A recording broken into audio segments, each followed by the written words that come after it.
काल रात्री सातारा पोलीसच्या स्थानिक गुन्हे शाखा आणि कोरेगाव पोलीस स्टेशन यांच्या संयुक्त टीमने एका गोपनीय माहितीच्या आधारे कोरेगाव या ठिकाणी एका फेक कॉल सेंटरचा भांडाफोड केलेला आहे.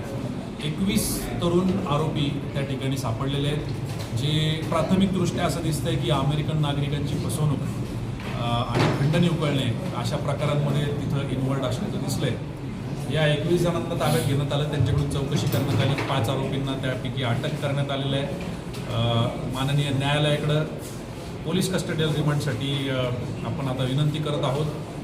यामध्ये जवळपास 35 लाखापेक्षा जास्तचा मुद्देमाल जप्त करण्यात आलेला आहे. प्राथमिकदृष्ट्या असं दिसतंय की 1 फेब्रुवारीपासून तर आज तागायत हा कॉल सेंटर त्या ठिकाणी कार्यरत होता. आपल्याला अत्यंत शिताफीने माहिती मिळाल्यामुळं वेळीच आपण त्याचा बिमोड करू शकतो. टोटल किती मुद्देमाल जप्त करण्यात आले आता? सांगितलं